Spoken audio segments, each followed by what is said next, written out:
కూకట్పల్లి సహస్ర హత్య కేసులో నిందితుడిని పట్టుకున్నారు పోలీసులు. బాలుడి ఇంట్లో క్లూస్ టీం తనిఖీలు చేపట్టింది. ఇంట్లో ఆధారాలు సేకరిస్తోంది.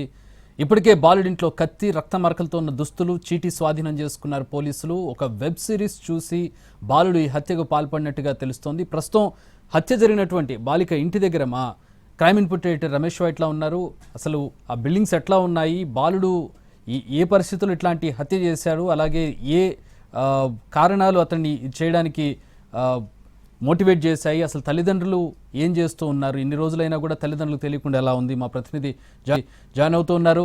రమేష్, చూస్తూ ఉన్నాం అంటే చాలా కిరాతకమైనటువంటి ఘటన, ఆందోళన, ఆశ్చర్యం కలిగించేటటువంటి ఘటన. ఒక వెబ్ సిరీస్ చూసి 10వ తరగతి చదివేటటువంటి బాలుడు, ఇంగ్లీష్ కూడా సరిగ్గా రానటువంటి బాలుడు వెళ్ళి హత్య చేసి తప్పించుకునే ప్రయత్నం చేశాడు. 5 రోజులు పట్టింది అతన్ని పట్టుకోవడానికి. ఆ సీన్ ఆఫ్ అఫెన్స్ ఏ విధంగా ఉంది, తల్లిదండ్రులకి ఇన్ని రోజులైనా ఎందుకు తెలియలేదు?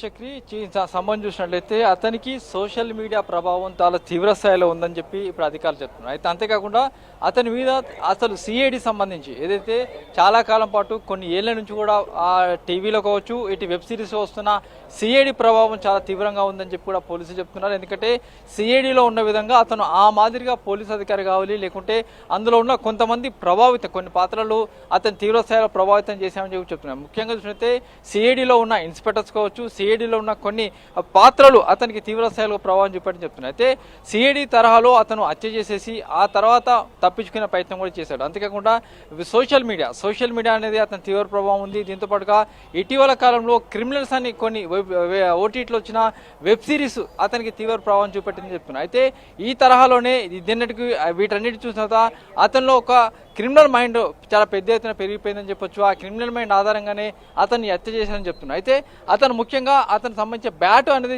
అతనికి చాలా ఇష్టమైంది. ఆ బ్యాట్ అనేది వీళ్ళ ఇంట్లో ఉండిపోవడంతో ఆ బ్యాట్ తీసుకోవడానికి వచ్చినట్టుగా అతను చెప్తున్నాడు. కానీ అంతకన్నా ముందు చూస్తే ఆ ఇంట్లోకి ఎలా రావాలి, ఎలా బ్రేక్ చేయాలి, ఏ విధంగా దోపిడీ చేయాలి, ఏ విధంగా దొంగతనం చేయాలి, ఏ విధంగా డబ్బులు తీసుకుంటా బయటికి వెళ్ళాలి, ఏ విధంగా గ్యాస్ను లీక్ చేసి ఆ తరహాలో బయటికి ఎలా వెళ్ళిపోవాలి అనే దాని మీద మొత్తంగా అతను చీటీ రాసుకోవడం జరిగింది.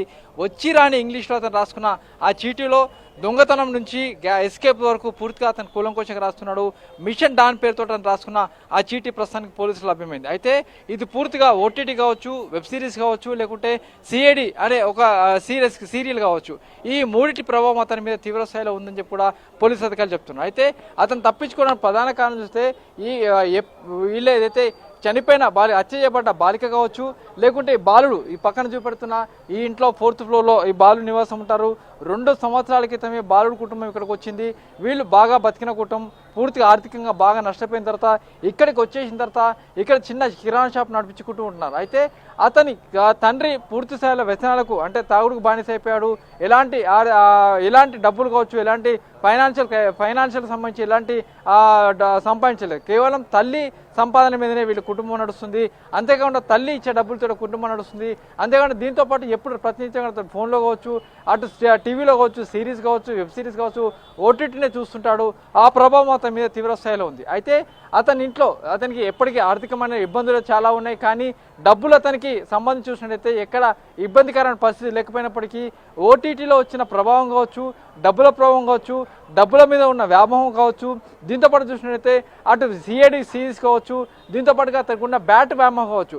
ఈ బ్యాట్ అనేది అతనికి చాలా ముఖ్యమైనది. ఆ బ్యాట్ కోసమే అతను ఏదైతే ఈ ఇంట్లోకి రావాలని ప్రయత్నం చేశాడు. అయితే ఇప్పుడు మనం చూస్తున్నట్లు ఇక్కడ ఈ ప్రాంతం నుంచి 3వ ఫ్లోర్ నుంచి నేరుగా దాదాపు ఒక 2 ఫీట్ల మందమే, అంటే చూసినట్లయితే చూస్తే మన చేయి చూడొచ్చు. ఈ 2 ఫీట్ల మందమే ఉన్న ఈ గ్యాప్ నుంచి ఇక్కడ నుంచి నేరుగా ఈ బిల్డింగ్ మీదకి దుంగడం జరిగింది. ఈ బిల్డింగ్ మీదకి వచ్చేసిన తర్వాత ఇక్కడ నుంచి నేరుగా ఆ అమ్మాయి ఉన్న దగ్గరికి వెళ్ళిపోవడం జరిగింది. అయితే చూసినట్లయితే ఈ 2 అడుగుల గ్యాప్లో ఉన్న బిల్డింగ్ మీదకి వచ్చిన తర్వాత నేరుగా ఆ సహస్రం ఉన్న ఇంట్లోకి అతను వెళ్ళిపోవడం జరిగింది. వెళ్ళిపోయినప్పుడు ఏదైతే ఆ దేవుడి దగ్గర ఉన్న డబ్బుల్ని తీసుకునే ప్రయత్నం చేశాడు. అప్పటికే అతను బ్యాట్ కూడా తీసుకోవడం జరిగింది.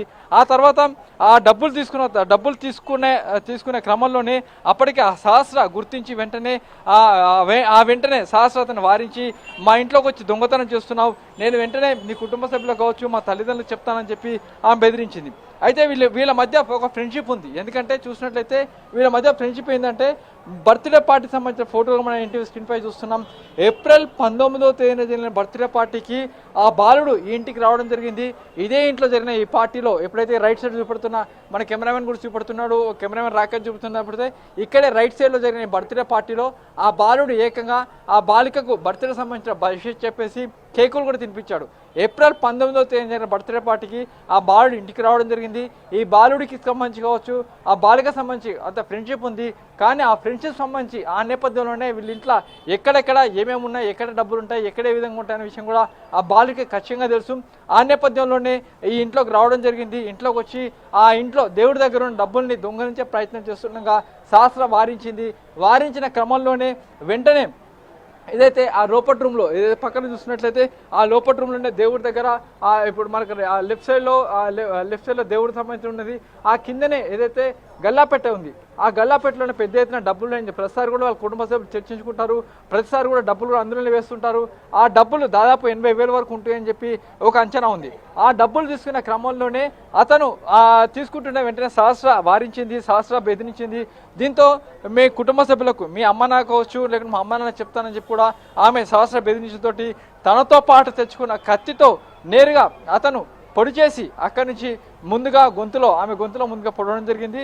ఆ తర్వాత ఆమె బాడీ పైన కూడా కసితీర పొడవడం జరిగింది. ఆమె చనిపోయిన తర్వాత నేరుగా ఇక్కడి నుంచి వెళ్ళిపోయి అంటే మళ్ళీ ఎక్కడి నుంచి అయితే వచ్చాడో అదే గోడ మీద నుంచి అతను నేరుగా వెళ్ళిపోవడం జరిగింది. ఇక్కడ చూసినట్లయితే ఇదే గోడ మీద నుంచి ఇక్కడి నుంచి ఎక్కేసి ఇక్కడ చిన్న ఏదైతే ఒక పైప్ ఉంది, ఈ పైపును పట్టుకొని నేరుగా అవతల వైపు దుంకేసి అక్కడి నుంచి తన ఇంట్లోకి 4th ఫ్లోర్కి వెళ్ళిపోవడం జరిగింది. అయితే దీనికి సంబంధించి సీసీ ఫుటేజ్ కావచ్చు, లేకుండా పక్కన ఉన్న వాళ్ళ ఇన్ఫర్మేషన్ కావచ్చు, వీటన్నిటిని క్రోడీకరించి ఆ పోలీసులు ప్రస్తుతానికైతే బాలుడితో పట్టుకోవడం జరిగింది. అయితే బాలుడు రాసిన చీటీలో మాత్రం చాలా అతను దొంగతనం ఎలా చేయాలి, ఎస్కేప్ ఎలా చేయాలి అన్న విషయాన్ని పూర్తిగా రాసుకొని ఆ దొంగతనం సందర్భంగా గ్యాస్ లీక్ చేసి ఏ విధంగా వెళ్ళిపోవాలి, తప్పించుకోవాలనే విషయం కూడా అతను చెప్పడం జరిగింది. అయితే దీంట్లో చూసినట్లయితే ఇప్పటికీ అతని పైన బాలుడి పైన తీవ్ర స్థాయిలో ఓటీటీ కావచ్చు, సిఐడి సంబంధించిన సిరీస్ సంబంధించిన ప్రభావం తీవ్ర స్థాయిలో ఉందని చెప్పి అధికారులు చెప్తున్నారు. ఈ నేపథ్యంలోనే ఈ సిరీస్ కావచ్చు, సిఐడి చూసిన తర్వాత ఈ హత్య చేసి అతను తప్పించుకునే ప్రయత్నం చేసి చెప్తున్నారు. అంతేకాకుండా హత్య జరిగిన రోజు నేరుగా అతను పోలీసుల వద్దకు వచ్చి అతను ఒక విషయాన్ని కూడా చెప్పడం జరిగింది. ఈ ఇంట్లోంచి నానా అని చెప్పి అరుపులు రావడం జరిగింది. ఆ అరుపులు అన్నింటిని కూడా నేను విన్నానని చెప్పి పోలీసులు చెప్పారు. పోలీసు తప్పుదేవరు పట్టించాడు. అదే తరహాలో ఇవాళ పోలీసులు నేరుగా వెళ్ళి స్కూల్లో అతని బాలుడిని ప్రశ్నించినప్పుడు తనకేం తెలియదు, ఆ రోజు నేను ఇచ్చే స్టేట్మెంట్ ప్రకారం నేను ఆ రోజు అయితే చెప్పానో అదే చెప్తున్నా అని చెప్పారు. కానీ చివరికి పోలీసులు వాళ్ళ ఇంట్లో చెక్ చేసినప్పుడు ఆ చీటీ కావచ్చు, రక్తంతో కూడిన వస్త్రాలు కావచ్చు, కత్తి కావచ్చు, ఇవన్నీ లభ్యం కావడంతో చివరికి పోలీసులు అతను పట్టుకొని విచారిస్తున్నారు. ప్రస్తుతానికైతే ఇప్పటికీ పోలీసులు చెప్తున్న దాన్ని బట్టి చూస్తున్నట్టయితే సిఐడి సిరీస్ కావచ్చు, ఓటీటీ ప్లాట్ఫామ్ కావచ్చు, సోషల్ మీడియా కావచ్చు, దీని ప్రభావం వల్ల అతను హత్య చేసినట్టుగా పోలీసులు చెప్తున్నారు. All right, thanks for the updates Ramesh.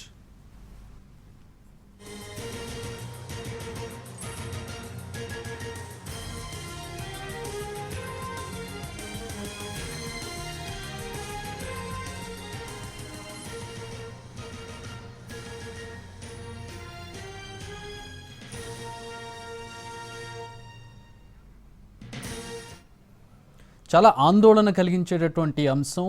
ఆ బాలుడు 10 తరగతి చదువుతున్నటువంటి బాలుడు ఒక స్కెచ్ ప్రకారం వచ్చి దొంగతనం కోసం వచ్చి ఆ తర్వాత ఏం చేయాలనేది కూడా ముందుగా ప్లాన్ ప్రకారం వెళ్ళకపోవడంతో ఆ పాపని హత్య చేసి వెళ్ళిపోయినటువంటి పరిస్థితి. వెళ్ళిపోయి పోలీసులను కూడా తప్పుదో పట్టించే ఓటీటీలు, సోషల్ మీడియా, అలాగే టీవీలో వచ్చేటటువంటి క్రైమ్ సీరియళ్ళు ఏ విధమైనటువంటి సమాజాన్ని కావచ్చు, పిల్లల్ని కావచ్చు, ఏ విధమైనటువంటి తప్పుదో పట్టిస్తున్నాయనే దానికి ఇది ఒక పరాకాష్ఠగా చెప్పుకో